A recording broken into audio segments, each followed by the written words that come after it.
أعوذ بالله من الشيطان الرجيم أعوذ بالله من الشيطان الرجيم بسم الله الرحمن الرحيم والصلاة والسلام على سيدنا محمد وعلى آله وأصحابه أجمعين والسلام عليكم ورحمة الله وبركاته. Assalamu alaikum wa rahmatullahi wa barakatuh. Très chers frères, très chères sœurs, je vous remercie de l'attention que vous portez à mes différentes interventions vidéo. Et j'en profite pour saluer les non-musulmans, les éventuels non-musulmans qui écouteraient cette vidéo.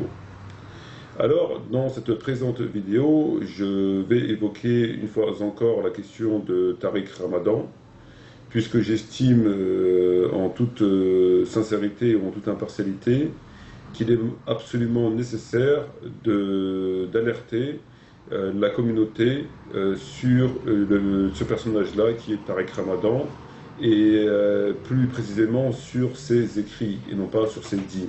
Car ce qu'il dit dans ses conférences sont en général des sujets généraux et sociaux, alors que ce qu'il écrit, c'est plus près de la théologie.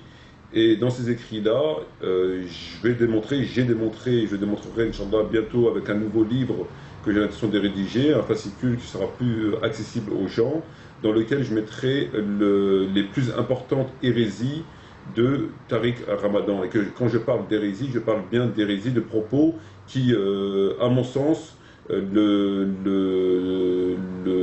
classe, le range parmi les mécréants, font de lui quelqu'un qui sort de la religion. Puisque nous savons tous en tant que musulmans, lorsqu'un musulman ou une musulmane en connaissance de cause, je dis bien en connaissance de cause, va à l'encontre de versets coraniques parfaitement établis, de lois islamiques parfaitement établies, et sans absolument aucune raison, si ce n'est faire de la complaisance au kuffar, etc., et pour s'attirer la notoriété, etc., cela est un crime odieux. Donc c'est pour ça que je parle bien de mécréance en ce qui le concerne. Alors donc, à présent, frères et sœurs, je vais vous citer la rubrique, enfin en tout cas une partie de la rubrique, car elle n'est pas encore terminée. Donc la liste que je vais vous citer n'est pas intégrale, et des différents sujets que je vais aborder dans ce fascicule.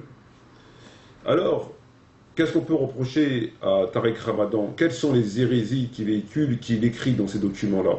Je vais vous citer donc une partie de ces hérésies, qui sont, à l'heure d'aujourd'hui, de 13 points.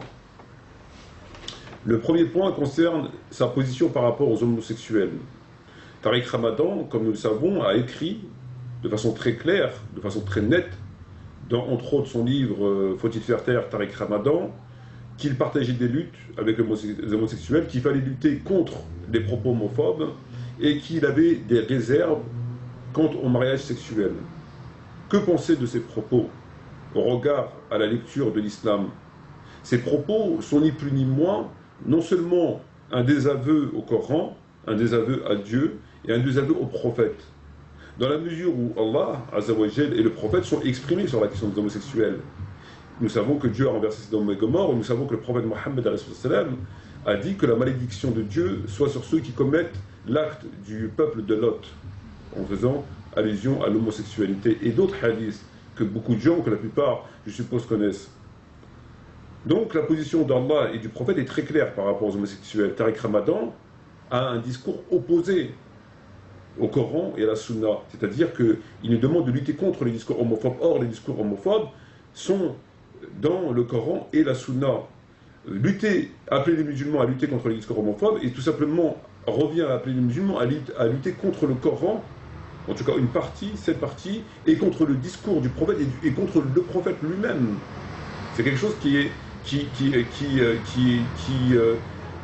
aberrant. Qui est aberrant, c'est pas la position de l'islam et du prophète. Ensuite, il nous dit qu'il a des réserves, uniquement des réserves.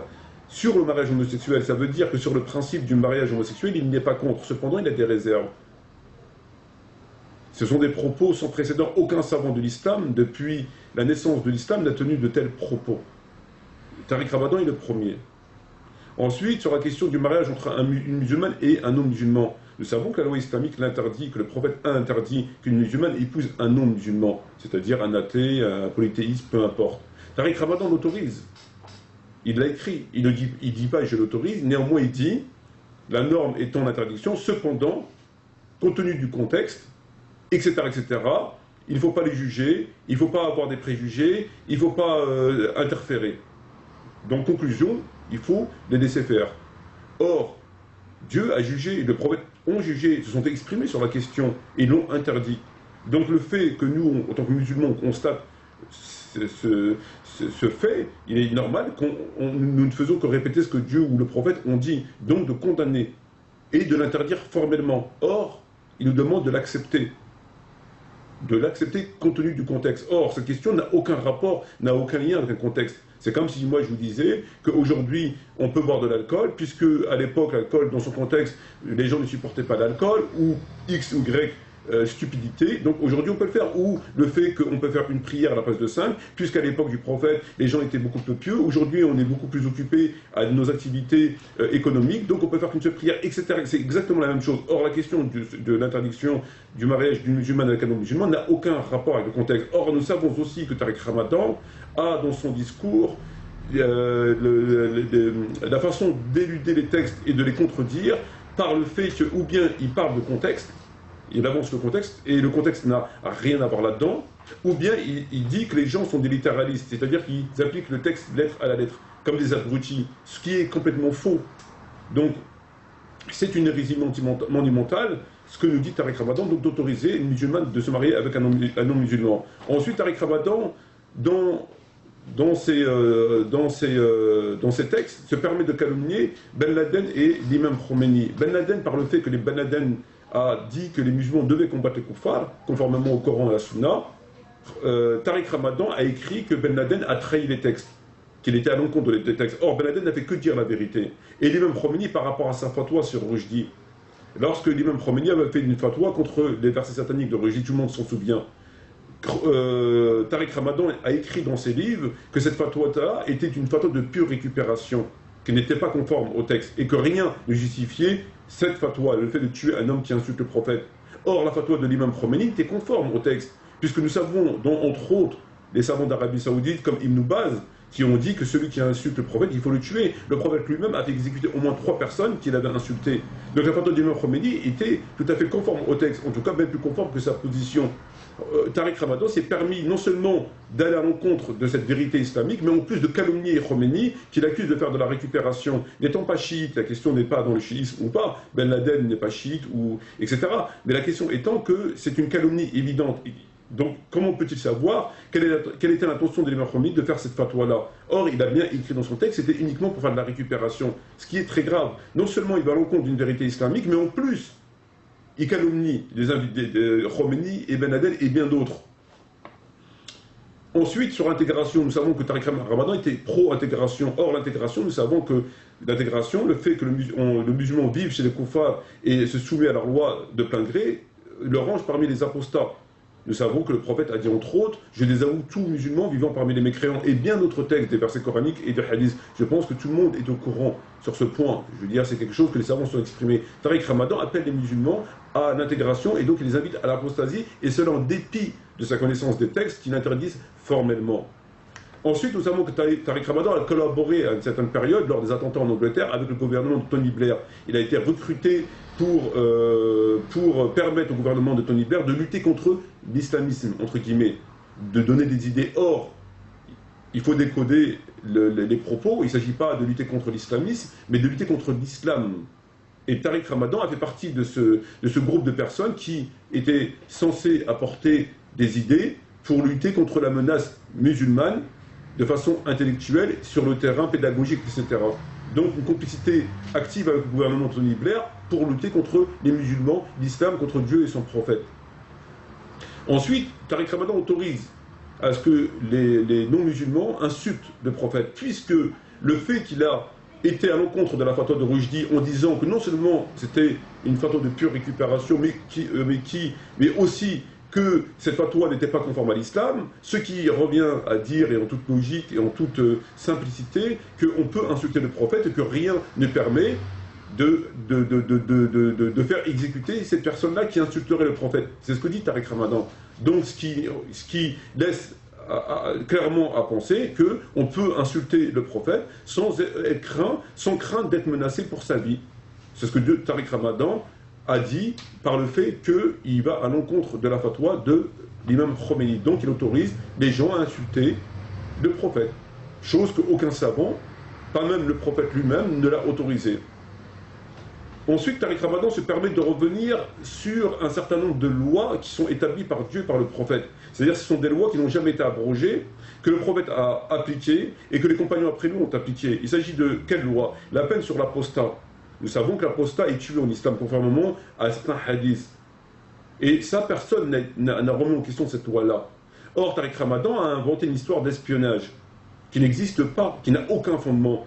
Cette invention de cette histoire, c'est pour infirmer cette loi, qui est une loi établie, que personne n'a remise en question. Tariq Ramadan veut l'abroger, veut son abrogation par le fait qu'il a inventé une histoire d'espionnage et que, en définitive, cette loi pour lui était contextuelle. Elle n'existait pas, ce qui est totalement faux. Cette histoire n'existe pas. Et la peine de l'apostat est bien la peine de mort conformément au texte que tous les savants ont reconnu et n'ont jamais remis en question. Tariq Ramadan aussi veut la fin de la polygamie. Nous savons que le Coran, comme les autres religions antérieures, ont autorisé la polygamie. Le prophète était polygame, les compagnons étaient polygames. Ce n'est pas certes une obligation, néanmoins c'est une autorisation.